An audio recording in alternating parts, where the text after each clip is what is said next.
Delante de la estación de Oakbridge había un grupo de personas esperando. Tras ellos estaban los mozos de las maletas. Uno de ellos llamó. «¿Jim?». El chofer de uno de los taxis estacionados se adelantó y preguntó con el dulce acento de Devon: «¿Van ustedes sin duda alguna a la Isla del Negro?». 4 voces respondieron afirmativamente y los viajeros se miraron entre sí. El chofer se dirigió al de más edad, que era el juez Wargrave. «Tenemos 2 taxis a su disposición. Uno de ellos debe esperar el tren ómnibus que viene de Exeter dentro de 5 o 6 minutos, pues otro señor llegará en ese tren. Quizás alguno de ustedes quiere esperar un poco y de esa forma no irán tan apretados en el coche». Vera Clayton, comprendiendo su deber de secretaria, se apresuró a contestar: «Yo esperaré si quieren». Su mirada y su voz ligeramente autoritarias dejaban entrever la clase de su trabajo. Empleaba el mismo tono que si diese órdenes a sus alumnos en un partido de tenis. «Miss Brent», dijo secamente. «Gracias». El chofer había abierto la portezuela del taxi y ella entró la primera. El juez la siguió. El capitán Lombard se atrevió: «Esperaré con Miss Clayton», terminó Vera. «Yo me llamo Lombard, Philip Lombard». Los mozos apilaron sobre el taxi las maletas y desde su interior el juez dijo amablemente: «Tenemos un tiempo espléndido». En efecto, un señor muy viejo, pero muy distinguido, pensó, completamente diferente de las personas que se encuentran en las pensiones familiares de las playas baratas. Es evidente que los señores Oliver conocen la gente del gran mundo. El juez Wargrave preguntó: «¿Conoce usted esta región de Inglaterra?».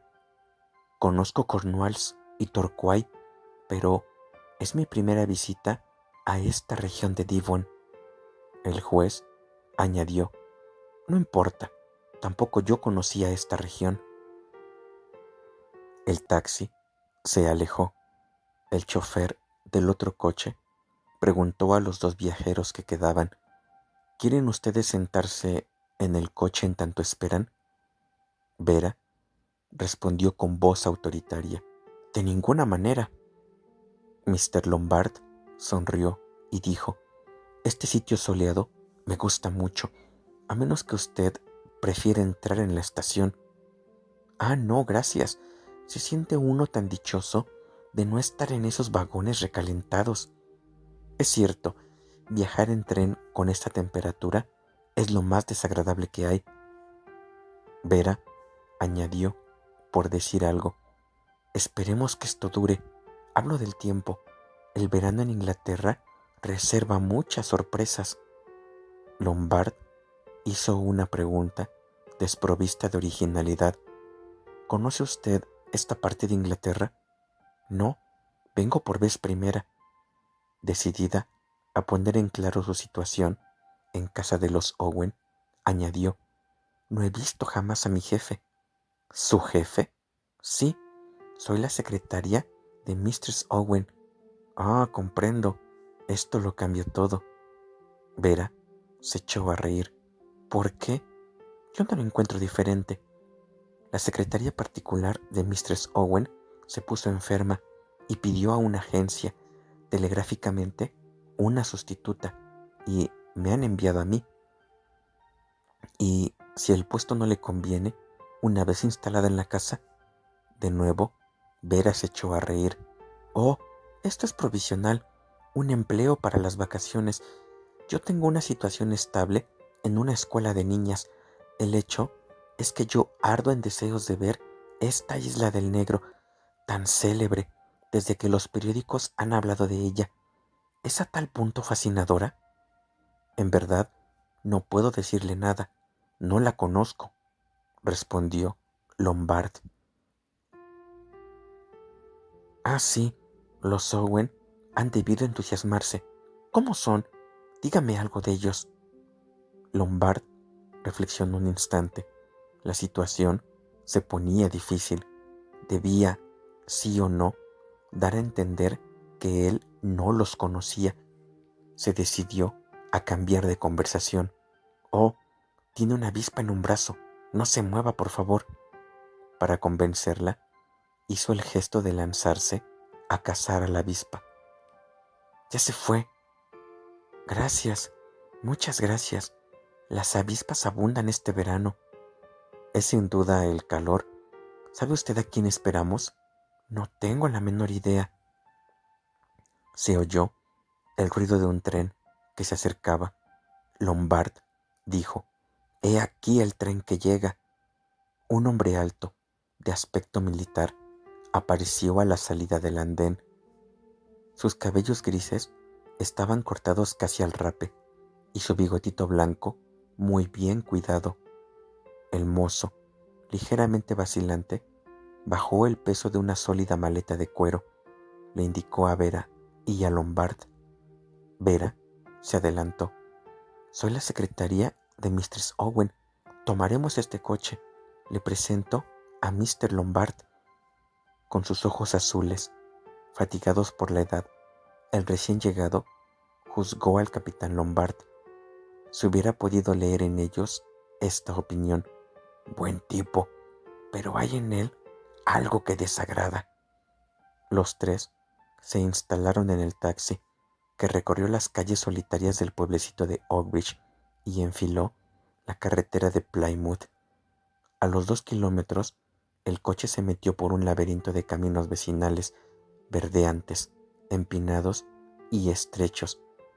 El general MacArthur observó: «Desconozco esta parte de Devon. Mi pequeña propiedad está situada al este del condado, junto a los confines del Dorset». «Este campo es encantador», comentó Vera. «Las colinas tan verdes y la tierra roja hacen un contraste agradable a la vista». Lombard replicó, un tanto displicente: «Esto me parece demasiado angosto. Prefiero los grandes espacios donde la vista se pierde en el horizonte». El general MacArthur le dijo: «Parece como si hubiera viajado mucho». Lombard alzó los hombros con gesto despectivo. «Bah, he dado muchas vueltas por el mundo». Y pensaba para sí: «Este viejo militar me va, seguramente, a preguntar si durante la Gran Guerra estaba en edad de coger el fusil. Con esta gente siempre pasa lo mismo». Sin embargo, el general MacArthur no hizo ninguna alusión a la guerra. Después de haber subido a una colina escarpada, descendieron hacia Stakehaven por un camino en zigzag. Este pueblecito solo tenía varias casuchas, con 1 o 2 barcas de pesca varadas en la playa. Por primera vez contemplaron la isla del Negro, que surgía del mar hacia el sur, iluminada por el sol poniente. «Pero si estamos todavía muy lejos de ella», exclamó sorprendida Vera. Se la había imaginado muy diferente, cerca de la ribera, coronada con una casa blanca, pero no se veía vivienda alguna. Solo se percibía una enorme silueta rocosa que vagamente se parecía a una cara de negro. Su aspecto le pareció siniestro y se estremeció. Delante de la posada de las 7 estrellas, 3 personas estaban sentadas: el viejo juez, con su espalda encorvada; Miss Bennet, derecha como un huso; y un hombre, un mocetón que, sin ceremonias, adelantándose, se presentó a sí mismo. «Hemos creído que debíamos esperarles. Así no haremos más que un viaje. Permítanme que me presente. Me llamo Davis y He nacido en Natal, en África del Sur. Su jovial sonrisa le valió una mirada torva del juez Wargrave. Se diría que tenía deseos de dar la orden de despejar la sala del tribunal. ¿Alguien desea tomar una copita antes de embarcarnos?, preguntó Davis, muy hospitalario. Nadie aceptó su invitación. Se volvió y, con el dedo levantado, decidió: en ese caso, no nos detengamos más. Deben de esperarnos nuestros anfitriones. Se habría podido observar un cierto malestar en las caras de los demás invitados, que sus últimas palabras parecían haber inmovilizado. En respuesta al signo de Davis, un hombre se destacó de la pared más próxima, contra la cual se apoyaba, y se acercó a ellos. Su paso balanceante indicaba en él al marino. Tenía la cara arrugada, los ojos sombríos y una expresión soñadora. Se expresó con el suave acento de Devon: señoras y caballeros, ¿desean salir enseguida para la isla? El barco está preparado. Otras 2 personas tienen que llegar en auto, pero Mr. Owen me ha ordenado no esperarles, ya que pueden llegar en cualquier momento. El grupo se levantó y siguió al marino hacia un pequeño embarcadero donde estaba amarrada una canoa automóvil. Emily Brent observó: ¡qué barco más pequeño! No impide que es excelente. En muy poco tiempo la llevaría a Plymouth. El juez Wargrave dijo con aspereza: ¿no somos muchos? Aún puede llevar doble número de pasajeros, señor. Philip Lombard intervino y, con voz agradable, concluyó: oh, todo irá bien. Hace un tiempo soberbio. El mar está en calma. Sin gran entusiasmo, Miss Brent se dejó ayudar para subir a la canoa. Los demás la siguieron. Hasta este momento, ninguna cordialidad se había establecido entre los invitados. Cada uno parecía estudiar a su vecino. En el instante en que la canoa iba a ponerse en marcha, el marino se detuvo con el bichero en la mano. En la bajada que había hacia el pueblo, un automóvil descendía a toda velocidad. Era un auto tan potente y de líneas tan perfectas que les causó el efecto de una aparición. Al volante estaba sentado un joven que, a la luz del crepúsculo, parecía un héroe nórdico. Se oyó el sonido del claxon, como un rugido infernal, repercutiendo por las rocas de la bahía. En este instante fantástico, Anthony Marston parecía estar por encima de los pobres mortales. Esta escena quedó grabada en la mente de quienes fueron testigos de su entrada en aquel pueblecito. Fred Narracott, sentado cerca del motor, pensaba: vaya reunión de personas raras. No esperaba conducir a este género de invitados para Mr. Owen. Creía que serían más elegantes, las mujeres con bellos trajes y los hombres con atuendo apropiado para el yachting, todos ricos e importantes. Estos sí que no se parecen a los invitados de Mr. Elmer Robson. Una sonrisa burlesca se dibujó en sus labios mientras pensaba en otros tiempos. Qué magníficas recepciones daba el millonario. El champaña corría a torrentes. Mr. Owen debía ser una persona completamente diferente. Fred se extrañaba de no haber visto jamás a Mr. Owen ni a su esposa. Nunca venían al pueblo.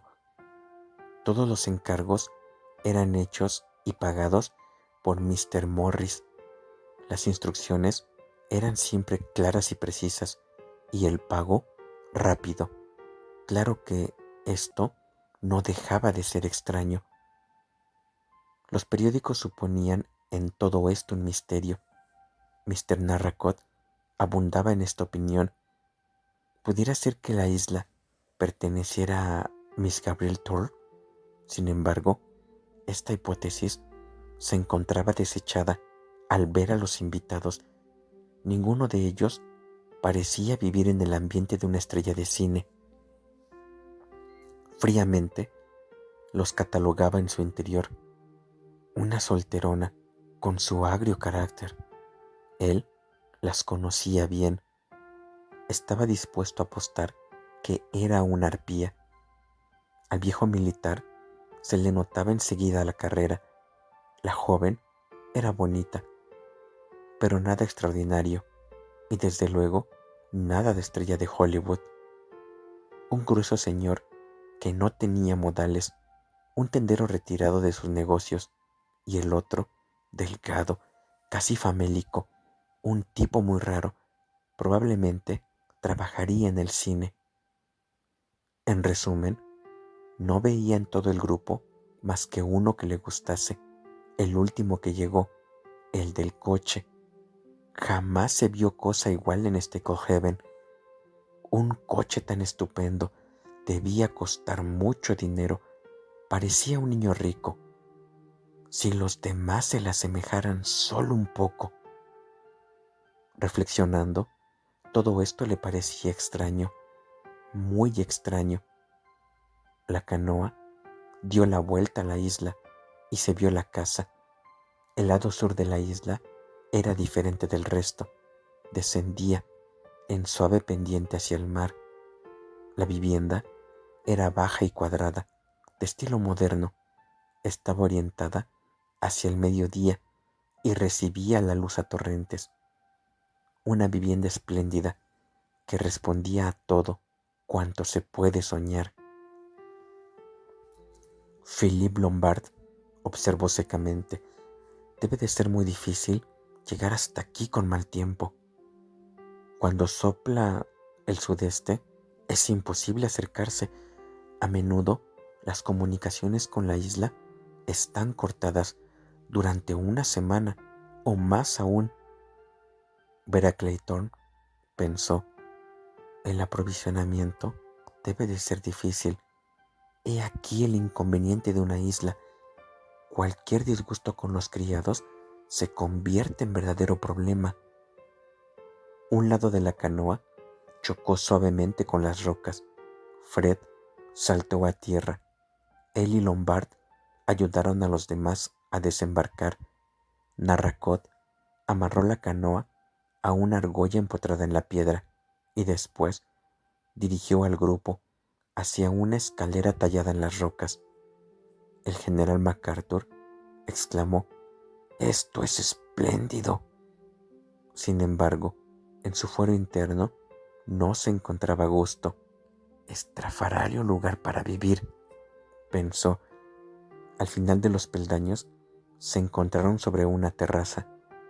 Ante la puerta abierta estaba un mayordomo de bondadoso semblante, esperándoles, y su cara pacífica, aunque seria, les tranquilizó. En cuanto a la residencia de los Owen, era admirable, y el panorama que se vislumbraba desde la terraza superaba cuanto se hubiese visto o imaginado. El criado se adelantó y, haciendo una reverencia, les invitó: «Señoras y caballeros, ¿tienen ustedes la amabilidad de entrar?».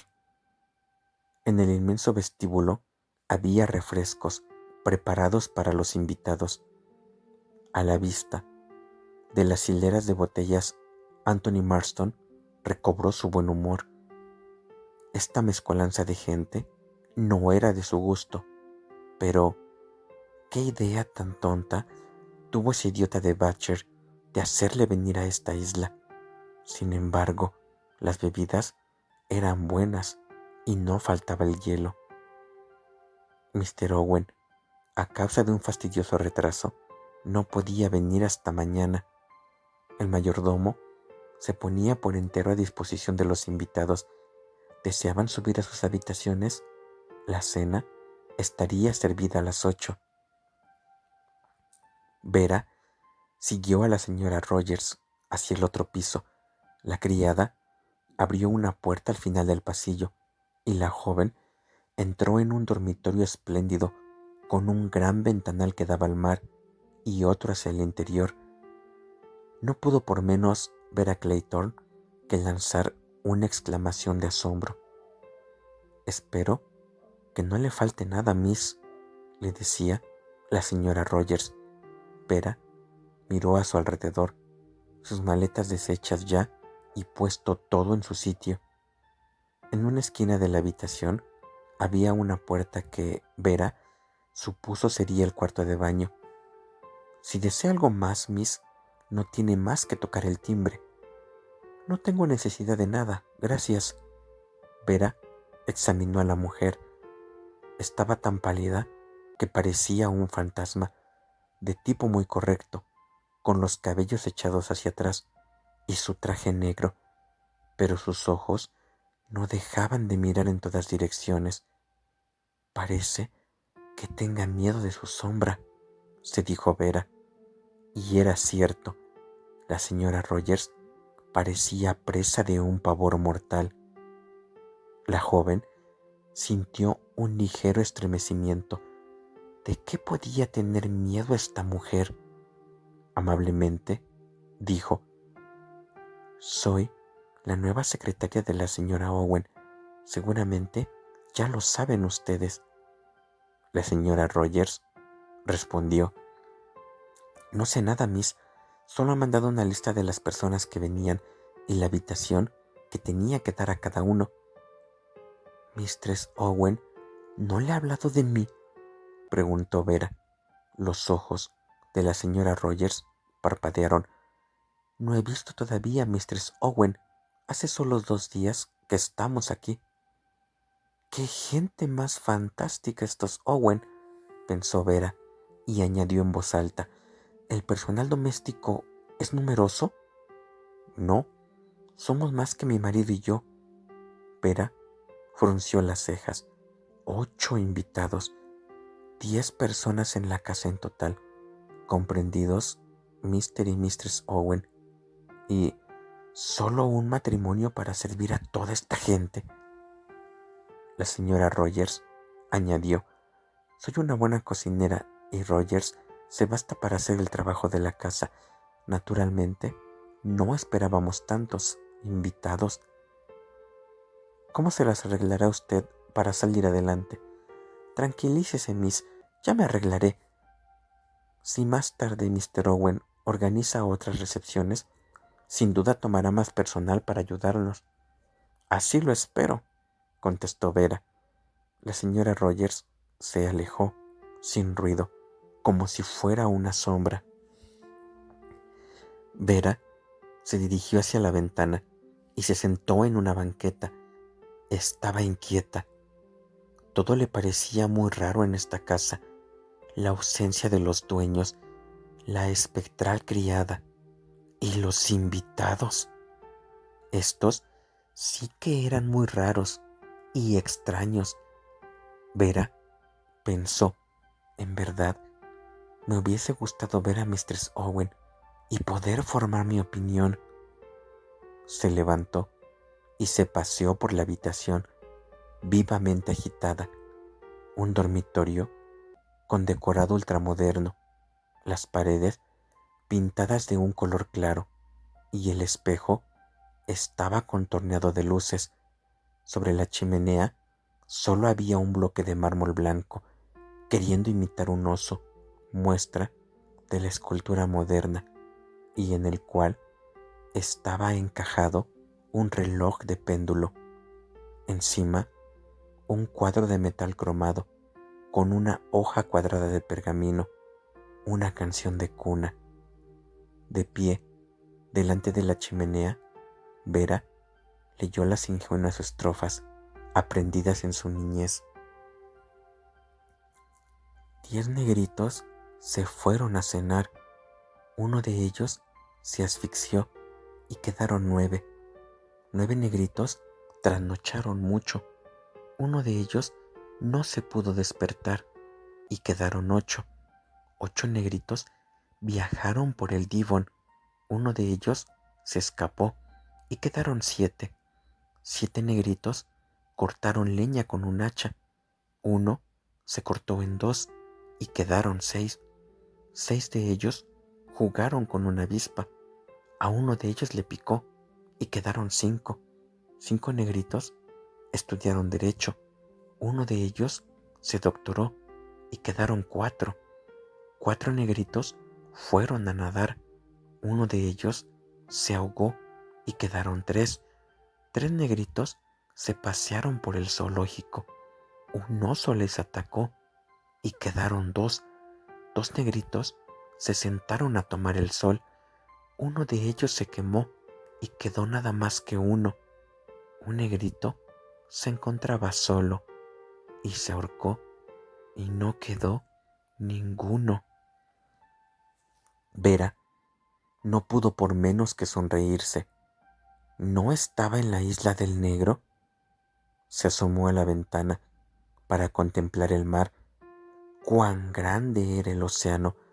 No se distinguía tierra alguna a todo lo largo que alcanzaba la vista. Solo una vasta extensión de ondulante agua azul bajo los rayos del sol poniente. El mar, hoy tan sereno, a veces tan cruel. El mar que nos atrae a sus abismos, ahogado, ahogado en el mar, ahogado, ahogado, ahogado. No quería acordarse, no quería pensar en ello. Todo esto pertenecía al pasado. El doctor Armstrong desembarcó en la isla del Negro en el momento en el que el sol desaparecía en el océano. Había charlado durante el viaje con el hotelero, un hombre de la localidad, a fin de documentarse un poco acerca de los propietarios de la isla, pero Narracot no estaba bien informado, o quizá estuviera poco dispuesto a charlar. El doctor tuvo que contentarse con hablar del tiempo y de la pesca.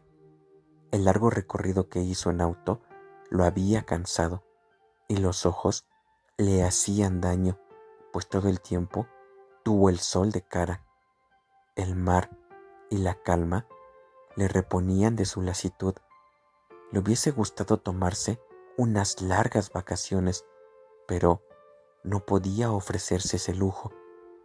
La cuestión económica era lo de menos, pero el cuidado de conservar la clientela estaba por encima de todo. Ahora que tenía una situación asegurada, debía trabajar sin descanso. Pensaba, por esta noche trataré de no recordar que tengo que volver pronto a Londres y que existe Harley Street. La sola palabra isla tiene la virtud mágica de evocar en nuestro espíritu toda suerte de fantasías, pues al llegar se pierde el contacto con el mundo. Una isla representa ella sola un mundo de donde a veces no se vuelve jamás. Por una sola vez voy a ensayar el dejar atrás de mí todos los cuidados cotidianos y, sonriendo, comenzó a elaborar proyectos para el porvenir. Siempre sonriendo, subió los peldaños tallados en las rocas. En un butacón, en la terraza, estaba sentado un viejo, cuyo aspecto le era vagamente familiar al doctor. ¿Dónde había visto esta cara de rana, con ese cuello de tortuga, esa espalda y esos ojos maliciosos? Ah, sí, era el viejo juez Wargrave. En una ocasión, Armstrong había informado en una audiencia en que estaba este magistrado.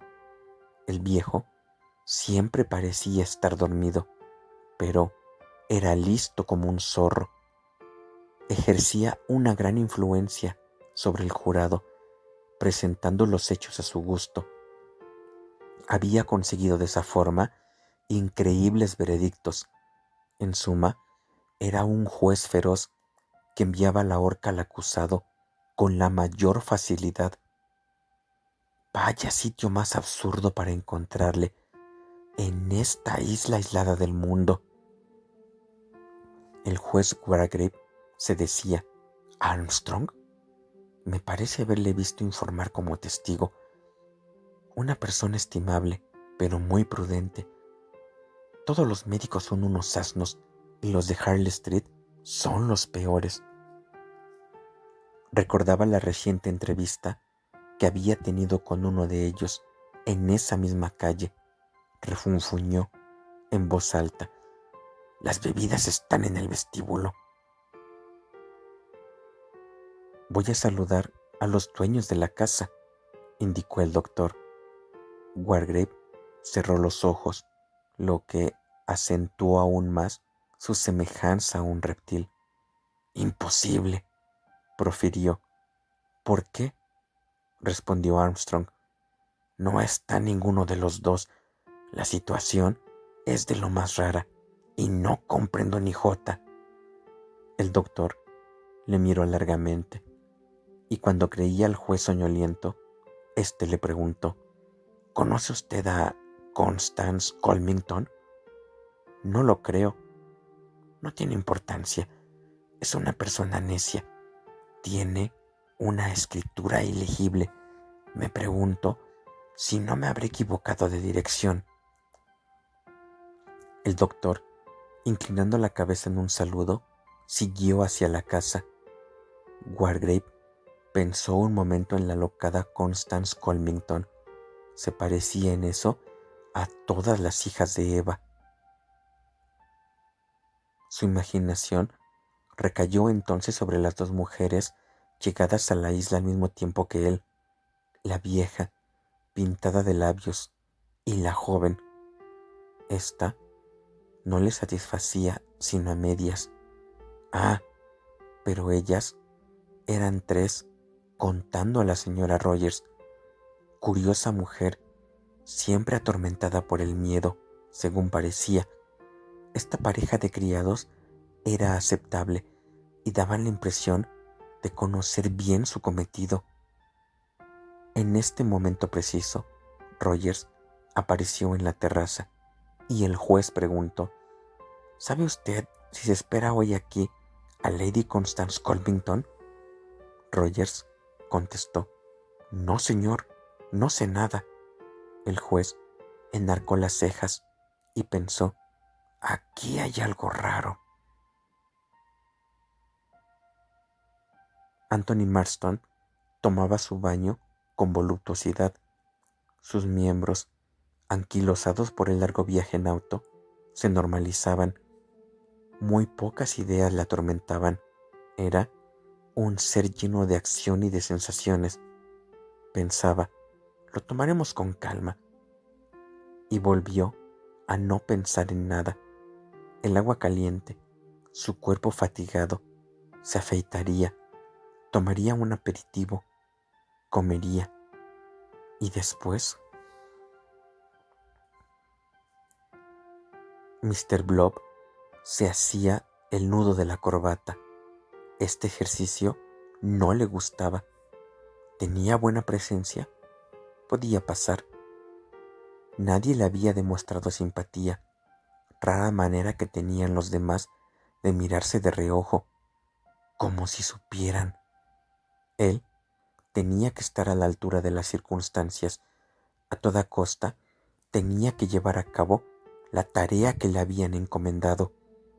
Alzando los ojos, vio la canción de cuna en el cuadro encima de la chimenea. Buena idea habían tenido al ponerla allí. Pensó: me acuerdo haber estado aquí de pequeño. No hubiese creído nunca que volvería con un encargo tal. Afortunadamente, no se sabe el porvenir. El general MacArthur reflexionó: todo esto empieza a molestarme. No esperaba semejante recibimiento. De buena gana, hubiese inventado un pretexto para marcharse y enviarlo todo a paseo, pero la canoa automóvil había regresado al pueblo. Al general le era, pues, forzoso quedarse en la isla. El llamado Lombard le parecía un tipo extraño. Hubiera jurado que era falso como Judas.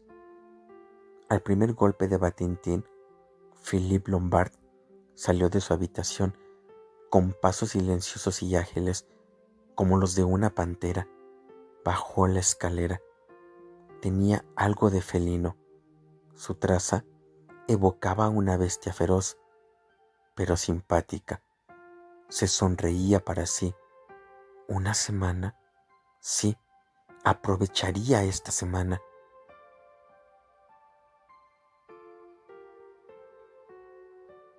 En su dormitorio, Emily Brent, vestida con un traje de seda negra, esperaba la hora de cenar, leyendo su Biblia. Repetía, a media voz, las palabras del texto. Los paganos están precipitados al abismo que ellos mismos habrán cavado. En el cepo que han ocultado se cogerán el pie. El Señor se dará a conocer el día del juicio final. El pecador en sus propias redes caerá y será arrojado al infierno. Se mordió los labios y cerró la Biblia. Se levantó, prendió en su corpiño un broche de cuarzo y bajó a cenar.